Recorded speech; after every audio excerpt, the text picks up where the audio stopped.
வணக்கம். அனைத்திந்திய அண்ணா திராவிட முன்னேற்றக் கழகத்தின் வேட்பாளர்கள் சசிகலாவை தேடி சென்றுள்ளனர். தேர்தல் முடிந்த பிறகு அதிமுகவின் நிலைமை என்ன என்பது புரிந்துவிட்டது. சுமார் 85% தமிழ்நாட்டில் வாக்குப்பதிவு முடிவடைந்துள்ளது. அதிமுக வெற்றியடைவதற்கு வாய்ப்பே இல்லை. சசிகலாவிற்கு ஆதரவாக களத்தில் தென் மாவட்ட அதிமுகவின் வேட்பாளர்கள் சசிகலாவை தேடி சென்றுள்ளனர். இதற்கு மிக முக்கியமான காரணம் எடப்பாடியின் சுயநலம். எடப்பாடி பழனிசாமி அவர்கள் முழுவதுமாக கட்சி பணியை மேற்கொள்ளாமல் தொண்டர்களுக்குள்ளே குழப்பத்தை ஏற்படுத்தும் விதமாக அவரது ஈகோவிற்கும் அவரது அதிகாரத்தை தக்க வைத்து கொள்ள வேண்டும் என்பதற்கும் கட்சியில் இருக்கக்கூடிய முக்கியமான நிர்வாகிகளை நீக்கி களத்தில் வெற்றியடையக்கூடிய வேட்பாளர்களை போடாமல் ஒட்டுமொத்தமாக பணத்தை வைத்து கொண்டிருப்பவர்களை கட்சியில் வேட்பாளராக அங்கீகரித்து தென் மாவட்டங்களில் இருக்கக்கூடிய ஓட்டுக்கள் அனைத்தையும் இழக்கக்கூடிய வகையில் செய்துவிட்டார் எடப்பாடி. இதனால் அதிமுகவின் மாஜி நிர்வாகிகளும் மாவட்ட முன்னாள் செயலாளர்களும் தற்பொழுது சசிகலாவை தேடி சென்றுள்ளனர். இனி வரக்கூடிய அரசியல் காலங்கள் எடப்பாடி இல்லாத அதிமுக உருவாகும் என்ற தகவல் வெளியாகியுள்ளது.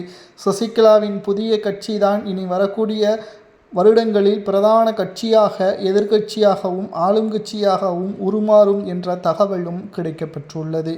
2026 சட்டசபை தேர்தல் அரசியல் களத்தில் இதுவரையில்லாத ஒரு தேர்தல் பதிவு செய்யப்பட்டிருப்பதால் எடப்பாடியின் நிலைமை மிகவும் மோசமாகவே இருக்கிறது. எடப்பாடி பழனிசாமி அவர்கள் நினைத்தது என்ன தெரியுமா? ஆளும் கட்சியாக வந்துவிடலாம், அதற்கு பிறகு அதிமுகவை முழுமையாக தனது கட்டுப்பாட்டில் கொண்டு வந்து விடலாம் என்று நினைத்தார். ஆனால் மக்களோ புதிய மாற்றத்தை எதிர்நோக்கி வாக்குகளை பதிவு செய்துள்ளனர். பலரும் சசிகலாவிற்கும் ஓபிஎஸ்ஸிற்கும் ஆதரவுகளை தெரிவித்துள்ளனர். தேனி மாவட்டத்திலாவது வெற்றியடைய வேண்டும், ஏனென்றால் அங்கு ஓபிஎஸ் அவர்கள் திமுகவில் இணைந்து விட்டார் என்ற காரணத்தினால் தேனி மாவட்டத்தில் அதிக அளவு கவனத்தை செலுத்தினார் எடப்பாடி.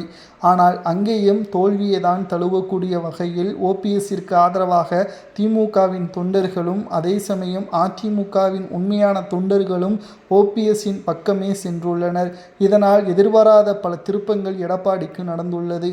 தோல்வி அதிகரித்து இருப்பதால் எடப்பாடி பழனிசாமி அவர்கள் மனவேதனையில் இருப்பதாகவும் தற்பொழுது அதிமுகவின் தென் மாவட்ட வேட்பாளர்கள் சசிகலாவை தேடி சென்று இருப்பதும் என்ன செய்வதென்று தெரியாமல் அதிர்ச்சியில் இருக்கிறார் எடப்பாடி பழனிசாமி அவர்கள். இந்த தேர்தலில் அதிமுக தோல்வியை தழுவி எதிர்க்கட்சி அந்தஸ்தை இழக்குமேயானால் அதிமுகவிலிருந்து எடப்பாடியை நீக்குவதற்கான ஒரு முழக்கம் களத்தில் ஏற்படும். அரசியல் களமே முற்றிலும் மாறும் என்ற தகவலும் கிடைக்கப்பெற்று. இதை பற்றி உங்களது கருத்துக்களை கமெண்ட் வாயிலாக கூறுங்கள்.